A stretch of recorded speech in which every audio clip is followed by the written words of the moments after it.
Hi everyone, konnichiwa. It's React from Japan, and today I'm gonna be doing a reaction video to World War II OverSimplified Part 1.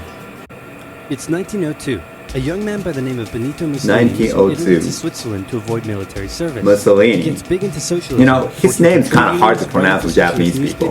Advocating a violent overthrow of European monarchies, the whole shebang. This gets him in a bit of trouble with too the many Swiss L's. police, so he gets arrested, sent back to Italy, set free, returns to Switzerland, is arrested again, goes back to Italy again, completes his military service. Italy is kind of hard to pronounce and then after a brief stint as an elementary school teacher, he finally returns to work as an avid socialist. His speeches and journalistic abilities made him in Japanese we say Italia. Socialist. He was anti-war, so when Italy colonized Libya in 1910, he rioted and got arrested. Then World War I came along, and once again he protested Italy's involvement. But then he thought, wait a minute, this war could bring about the social climate needed to overthrow European monarchies and bring about the socialist revolution everywhere. And suddenly he was pro-war. But his fellow socialists didn't like his new pro-war stance, so they kicked him out of the party. So then he said, you know what? I'm done with socialism. We need something new, not based on class divisions tearing us apart, but based on unity through nationality. We'll conquer the Mediterranean and reunite all Italian peoples just like the days of the Roman Empire.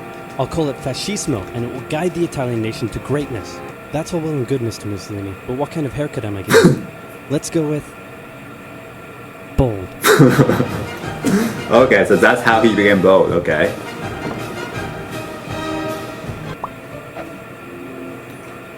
OverSimplified World War II. Italy had been on the winner's side in World War I, and they hoped they were going to get a lot out of it, but in the end, they only got a little, and they felt cheated. On top of that, a bad economy and weak governments meant that the Italian people were a little unhappy. So when Mussolini came along and said that he could fix everything, his fascist movement gained a lot of support. In 1922, he went to the king and said, make me prime minister, or I'll make me prime minister. And the king said, you and what army? This army. Fair enough. Then he went about establishing a dictatorship with himself at its center. Europe had its first fascist dictator. Next up, Germany. Germany had been on the loser's side, and they got absolutely wrecked by the Treaty of Versailles. They lost territory, had to demilitarize the Rhineland, had to reduce their army to just 100,000 men, couldn't have an air force, had to pay the Allies a huge amount of money that it didn't have, and a new rule was established that every Englishman withheld the right to walk into the center of Berlin, pick out any German they wanted, and spank the hell out of them. I made that last one up, but it helps you understand how all of this felt to Germany. On top of that, a bad economy and weak governments meant that when a small angry man with a silly mustache came along and said that he could fix everything, the German did he always have that mustache? Hitler had been a soldier during World War I, and he was crazy patriotic, and nobody was madder than him about Germany's humiliation. He helped start a new political party, and in 1923 attempted a march on Munich with his boys. And then he got arrested. But his popularity grew and grew, and in 1933, the president made him chancellor. He believed he was Germany's great destined savior, and he went full megalomania, establishing a dictatorship with himself at its center. Europe had fascist dictator number 2. Hitler and Mussolini had a lot of the same ideas, but more importantly, they had the same enemies, and they started to get along. Anyone else want to be friends? Franco? No? You good? Franco. I do. Who's that? It's Japan, and they've taken over northern China. Let's rewind a bit.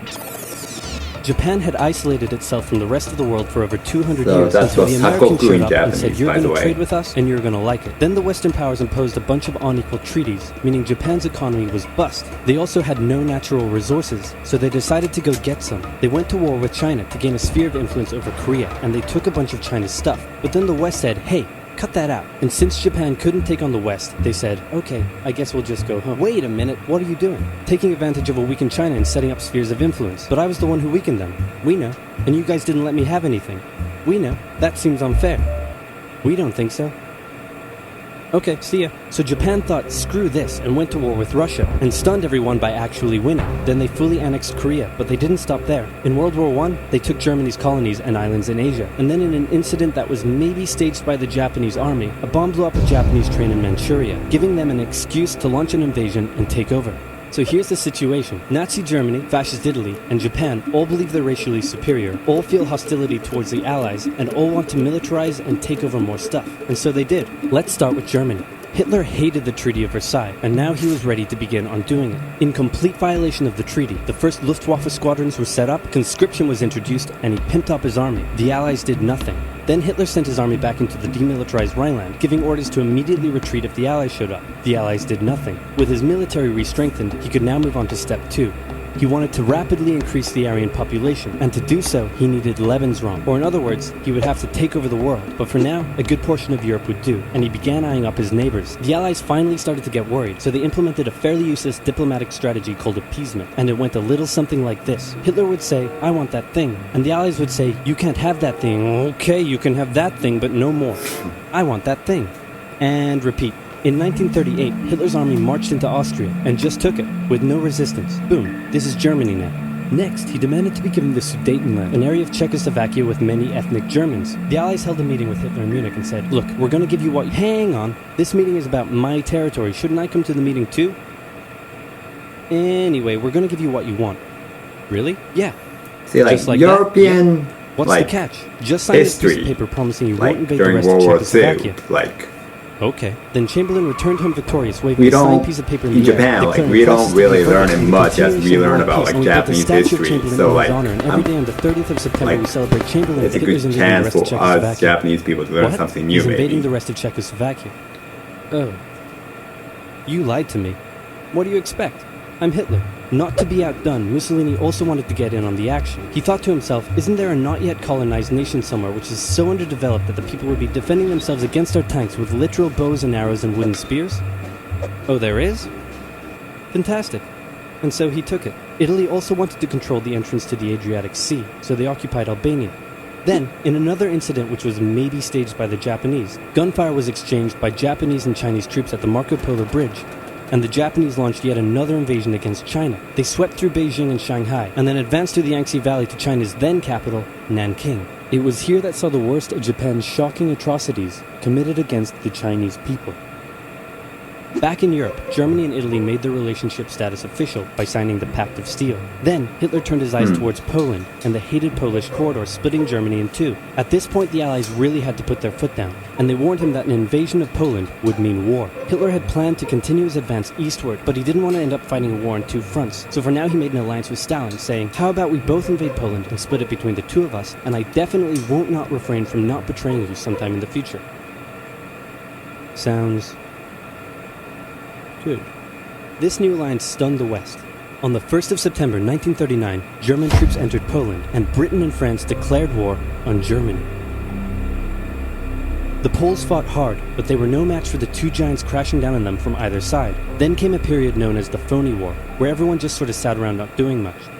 The French had launched a small invasion into the Saarland, but they maintained mostly defensive positions, and after a while decided to just turn around and call it a day. Speaking of France, the French were still super proud of their victory in World War I, and they hadn't really moved on from it. They still used horses, they dispatched messages by motorbike instead of using radio, orders from the commander-in-chief were usually pretty vague, and the troops were rarely inspected.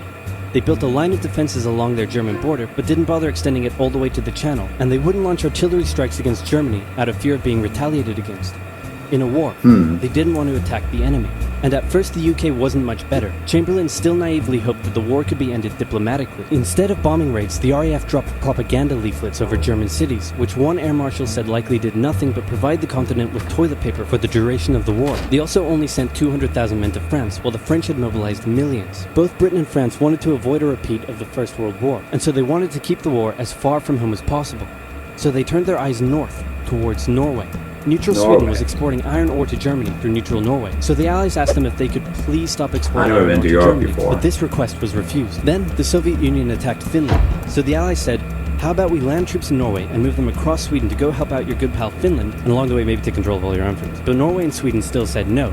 So the UK mined the waters around Norway to force any transport ships into international waters, and they also attacked a German tanker they found in the area. Hitler realized what the Allies were up to, and he quickly moved to secure his supply of iron ore. He launched an invasion through Denmark into Norway. The Allies rushed to land troops at key ports along the coast, but Germany had taken control of Norway's airfield, and their air superiority decided the fight.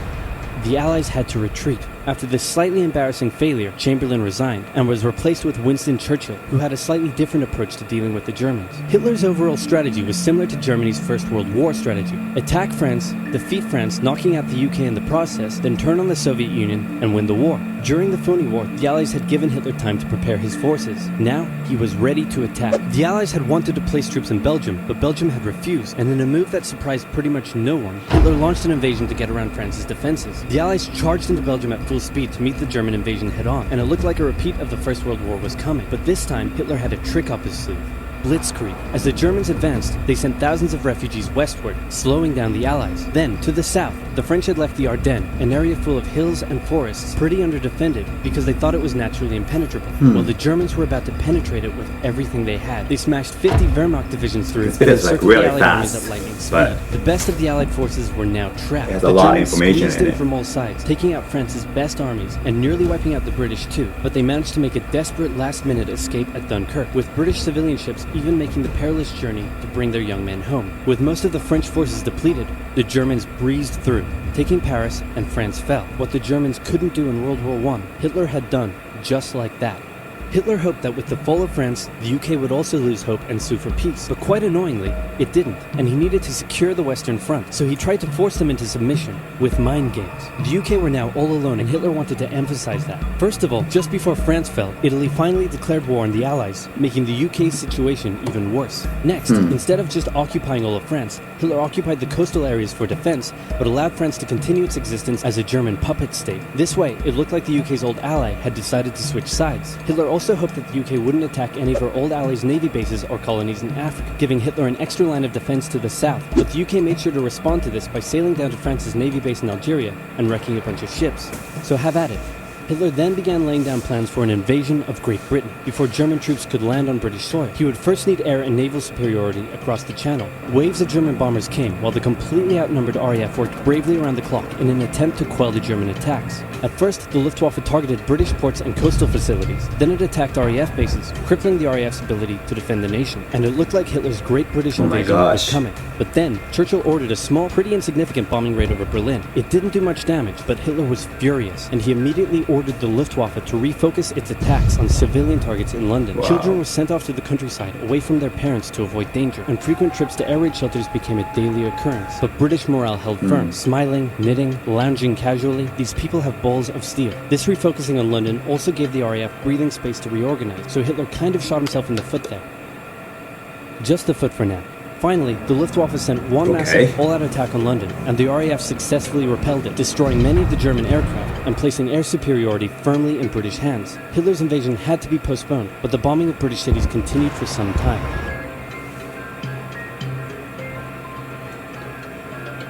After watching this, I feel that we need to learn history in order to make a better future and not forget about the past. And I really hope that war will not be repeated again, and there will be no nuclear weapons and no people fighting again. And I hope there's a better future for everybody in the world. And I really wish that from this small room in Japan I'm living right now, and I hope this message will reach to you. Thanks for watching today. Ninja, ninja, ninja samurai. Ninja, ninja, ninja samurai.